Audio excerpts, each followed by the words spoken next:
cabinet expansion ki cabinet expansion ji da koi sida kaino modi soire masi nungai ti haida su yade kaino khoina student of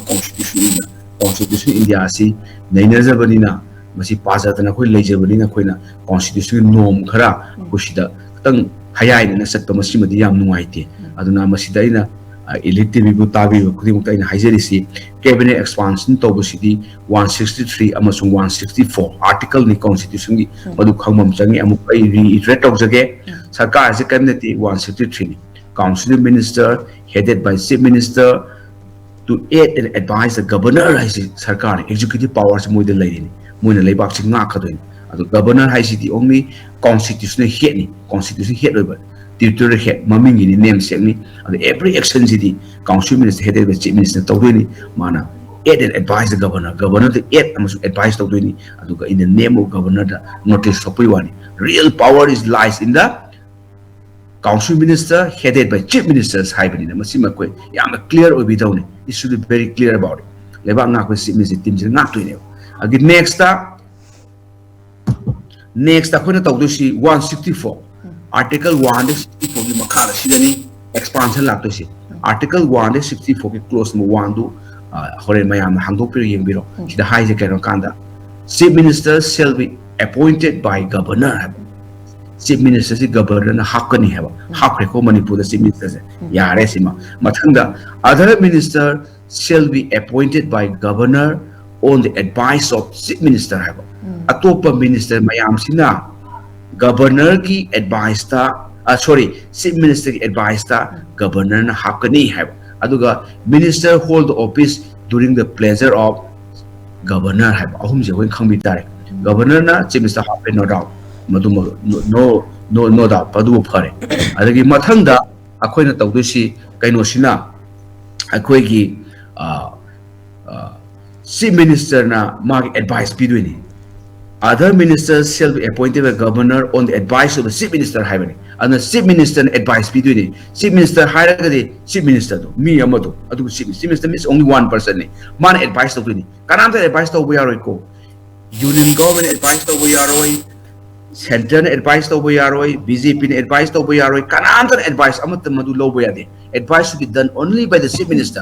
minister prerogative power ne constitutional p ne masi p da yada Pidregadi federal structure Swerakadoni, good governance, Laoiduni, Apabatim Mama, Laoiduni, Badun Sarkas, Yaraduni, and they are given free hand in accordance with the Article 164 of the Constitution of India. Chief minister should advise to the governor, appoint this person as this minister, appoint this person as this minister, give this portfolio to this person. Chief minister, oh, Haiduni, see the Kanatan Kuchamayada. Adu do Hydregadi Levana Poyaru. That's very, very important. Adu the power of government Shakti Leduni Kanduni Kaino Kanda state government are also sovereign in their own jurisdiction. State government is sovereign never because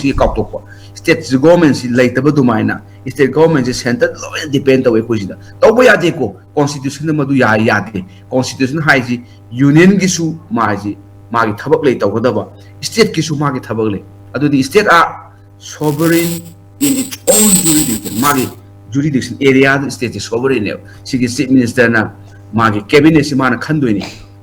Hojiti Manipur da yamdre article 164 ki clause 1 a ki matungina ko 91st amendment da hapsal isi not exceeding 15% of the total member of the assembly and not less than 12 never akoi di 15% pa ba 9 da thokre and 12 to lower never ko 12 tagi hen ba yadaba al taba yadaba khoi gi ministership se aduna 12 to khoi di manga na khandokre only 7 na ngaire aduna aruba thabok ne dusu who will be the ministers adu ai gi humble appeal da mamang da oigraba singdu amatta oibidaba appeal tori kagna kanda sidi matam inai leitre khoi honorable tangi sidi 8 month gumba 9 month gumba hard ngaire election gi notification la ga di oro conduct la khotpa leibani na adu thak pai ga sahi phaja potre sarkar aduna masida Anoba. Sagi masaka di phaba masa phaba di lai su haiba lai khaita budi tang wani ko leba ngak pada haidi English khaba par ka doini adagi constitution par ka doini adagi IS officer na MCS officer na mangonda sitobu haidu ma su khangbom changni ba ko ana lai haiba sidi ma lai haiba si ma eligible criteria qualification natte bole pasingi torgo masung like हैत्रगदी लेवा ngak pa khatang pharak tar kani kaigeno akhoi gi problem se our issue should be highlighted properly to the Amit Shah, properly to the Prime Minister of India akhoi gi Shri Narendra Modi da haiba mu changi ba ko adu haiba du laik हैत्रगदी kamai haidoi kamai na khangdoi aduna laik haiba si amaroi akhoi gi Manipur si nungai te da akhoi gi MLA sing MP sing si khatang leiba ning de habna te hena leiba ning bam changi cabinet expansion it is a prerogative power of chief minister masida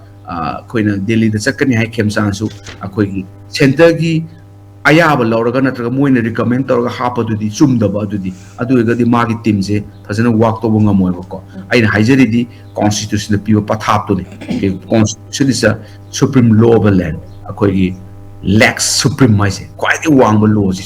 constitution constitution matung prime minister hapai ni constitution matung central government lay ni constitution gi matung na chief justice India hapai ni constitution matung president India hapai ni alta ga di leba ngak pa se kamate governance in accordance with the provision of constitution the Manipur da thoi irang normal si leba ngam da ba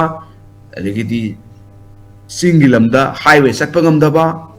akhoi de irang mayam thulai ba illegal immigrants na popi thare ba kholi mayam je control to ga di akhoi law mo sengo da bani Mumbai da di Makha na Maharashtra Control Organized Crime Act 1999 masi center na sembuna te ko Maharashtra Assembly na semje bani Gujarat su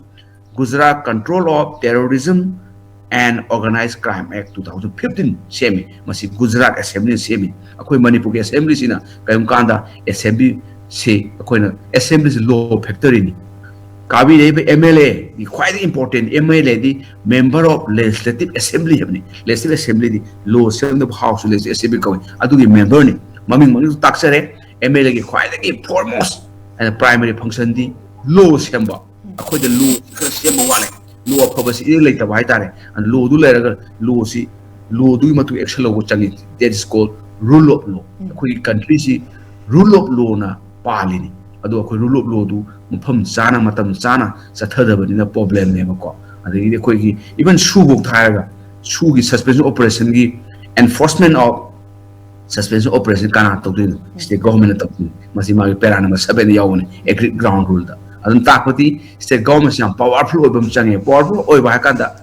power je kaide lawdino ga power come from the constitution power yawne akhoi na power du yawpham du sources to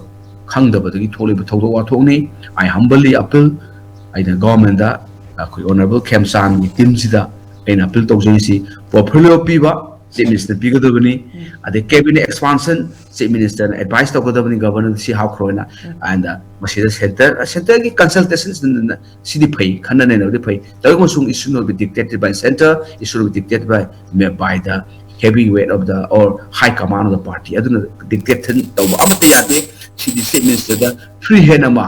pizeri ba constitution na other ministers shall be appointed by governor on the advice of the chief minister advice hai kana bu compulsory law da ba yada ba sigi no pa chief minister sigi minister hakho adu sigi mi da sigi portfolio pu is this is the prerogative power of chief minister it should not be dictated by any xyz na nada adu pithoki taragadi magi power to handara kadoibo power handara di thabak tawboda power to yaudagi tawya dil ko adugi poni aduna constitution pibani masi ngang sakadabani constitution is supreme law of the land lex supremely on a constitution matungina koi honorable chief minister honorable home minister the honorable koi prime minister puna maksina constitution upheld tawgadabani madu matungna satragadi bad president haidana phak taba soida lakani my humble appeal da koi chief minister na masi cabinet expansion ma tawigadabani mark advices tagodabani adagi the portfolio piba it also chief minister loyal tagodabani haina constitution yauri haina thamje